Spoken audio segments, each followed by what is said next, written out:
Measures of money supply, very very important. इस पे अलग से क्वेश्चन आने के बहुत ज्यादा चांसेस हैं। 1 मार्कर, बट किसी भी कंपोनेंट के आ सकते हैं। What are the components of M1 measure of money supply, M2 measure of money supply, M3, M4? तो what are the various measures of money supply? In April 1977, new measures of money supply were given by the RBI. Prior to this, measures given by RBI suffered from various limitations. तो 1977 में new measures आए थे। क्या थे वो new measures? M1, M2, M3, M4. M1 in the order of decreasing liquidity. तो इसका मतलब M1 क्या है? Most liquid measure of money supply. तो इनडायरेक्ट क्वेश्चन आ जाता है कभी कभी, what are the components of the most liquid measure of money supply? तो M1 CDD-OD। सी क्या है? Currency held by the public, coins and currency. DD demand deposits. Time deposits होते हैं आपके फिक्स डिपॉजिट कि एक पर्टिकुलर पीरियड ऑफ टाइम के लिए आपने डिपॉजिट कर रखा है। डिमांड डिपॉजिट्स जब चाहे आप विड्रॉ कर सकते हो। Demand deposits, net of withdrawals मतलब जो आपका क्लोजिंग बैलेंस है ऑन अ पर्टिकुलर डेट, वो कंसिडर होगा। C currency in circulation, coins and notes. D D demand deposits. OD other deposits, important point है, deposits held by RBI. Commercial banks are required to keep a fraction of their deposits with the RBI in the form of currency or foreign exchange or gold, कुछ भी वो reserve में आता है उनके, तो उनकी वैल्यूएशन ओडी में आती है। M1 most liquid measure of money supply, currency in circulation, coins and notes. D demand deposits, DD demand deposits, time deposits नहीं आएंगे M1 में। OD other deposits held with the RBI. किन deposits की बात हो रही है? Deposits of the commercial banks. M1 अब ऑर्डर ऑफ लिक्विडिटी है, तो जैसे M1 से M2 पे जाएंगे तो थोड़ी सी हम कुछ चीजें ऐसी ऐड कर लेंगे जो लेस लिक्विड है। लिक्विड मतलब which gets converted into cash very easily. तो अब थोड़ी सी हम चीजें ऐड करेंगे। तो M1 से जब M2 में आएंगे कुछ ऐड हो रहा होगा, M2 से जब M3 पे जाएंगे कुछ और ऐड हो रहा होगा, M3 से M4 पे जाएंगे तो और ऐड हो रहा होगा, बट लिक्विडिटी डिक्रीज होती जाएगी। M2 क्या है? M1 के सारे components plus saving deposits with post office saving organisations.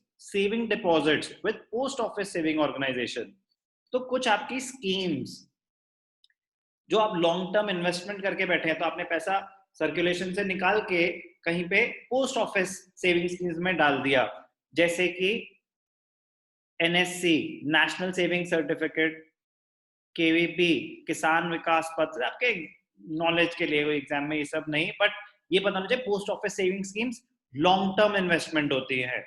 They have a lock in period, they have a lock in period.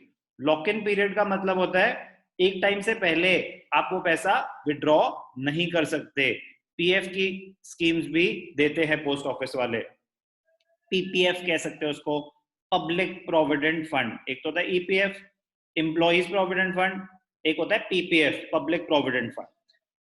अब M1 plus savings with post office organisations, lock in period, जो आपने पैसा invest करा होता है post office की schemes में, minimum 5 years का लॉक इन पीरियड होता है, कहीं कहीं पे 6 भी है, कहीं पे 8 भी है। लॉक इन पीरियड का मतलब होता है उससे पहले आप पैसे विड्रॉ नहीं कर सकते। तो लिक्विडिटी कम हो गई ना, तो ऐसे कुछ चीजें ऐड होती रहेंगी कि लेस लिक्विड और ऐड होता रहा। M1 CDD-OD, M2 M1 plus savings with post office organizations, M3 M1 plus net time deposits with commercial bank, M1 plus fixed deposits, M1 plus fixed deposits, M3 is the most common measure of money supply. Most liquid कौन सा है? M1। Most common measure of money supply क्या है? M3। M3 क्या है?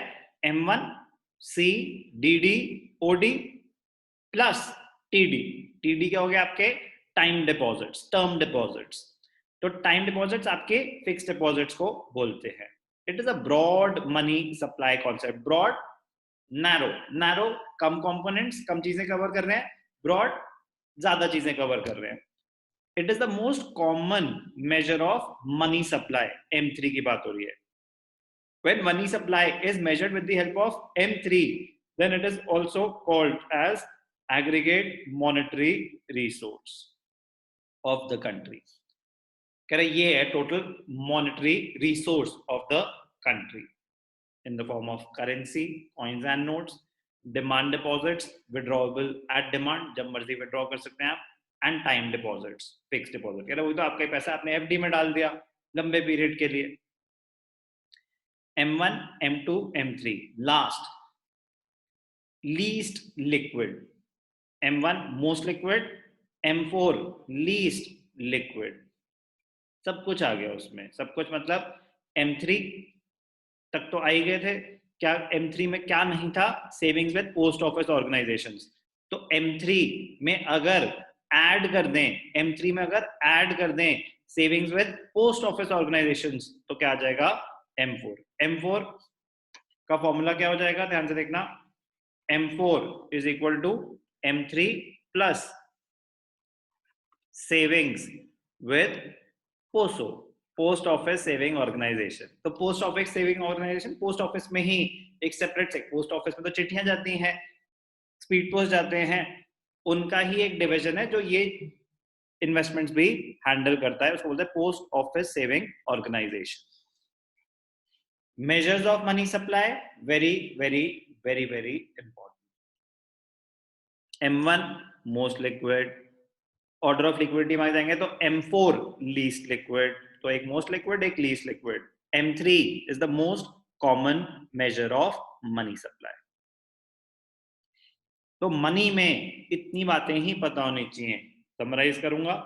Meaning of money, definition of money, drawbacks of barter system, just read once, functions of money, yes important, not very important but question बिल्कुल बन सकता है, बहुत scoring question. तो आपको प्राइमरी फंक्शन ऑफ मनी भी पता होना चाहिए, सेकेंडरी फंक्शन ऑफ मनी भी पता होना चाहिए। Definition of fiat money, definition of fiduciary money, components of money, different measures of money supply, components of money supply। तो ये इंपॉर्टेंट है। Measures of money supply money का मोस्ट इंपॉर्टेंट पार्ट है, but one marker कोई भी पीछे जो हमने इतनी बातें डिस्कस करी उनमें से बन सकता है।